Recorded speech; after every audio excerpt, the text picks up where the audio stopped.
Jamaica College dethroned Kingston College to notch their 22nd title as they took the lead and pulled away to win by 15.5 points on the final day of the ISSA Grace Kennedy Boys and Girls Athletics Championships at the National Stadium.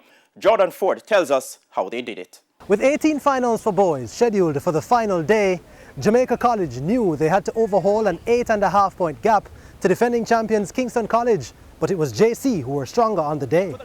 Mark Anthony Miller got the day going for JC, winning the Class 2 boys 400 meters in 47.35 seconds. That may have spurred on Javier Brown, who capped off a fantastic championships, adding the 400 to his 400 hurdle success, clocking 45.95 seconds. Bembridge is fighting back. Javier Brown of Jamaica College is a double gold medalist. 45.76 seconds. Then came the strong events for JC, the 800 meters.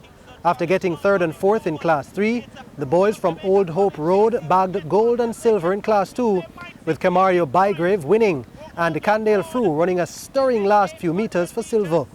But spoiling the JC party in Class 1 was one of the performers of the championships, Edwin Allen's Shavoni Hall, who capped the 800-1500 meter double after clocking a record 1 minute 48.58 seconds to take the two-lap event. This season, he probably won't get back to the field. Shavoni Hall from Edwin Allen has gone and has stole the show from the corporate era teams. He has won the 15, now won the 8, 148.57.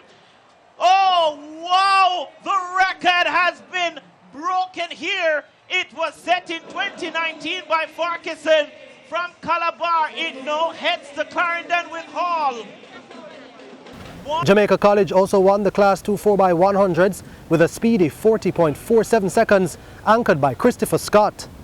JC actually crossed the line first in the final race of these championships, the 4x400 meters. Championships in golden fashion, but were later disqualified, meaning Calabar were promoted to the gold, Edwin Allen the silver, and Homewood Technical the bronze. Words cannot express, you know. By nature I'm 5 feet 11 inches, and this evening I'm feeling like 11 feet 5 inches. It has been a very challenging season, the pandemic, but history have a way of repeating itself. In 1918, we had what we call the Spanish flu. And in 1919, you also had the Spanish flu. JC won the championship those 2 years. And now it's coronavirus, and JC win. To God be the glory. And so the Mortimer Geddes Trophy has switched hands for the second time in successive championships as Jamaica College emerge champions of the 2021 edition. Reporting from the National Stadium for TVJ Sports, I'm Jordan Ford.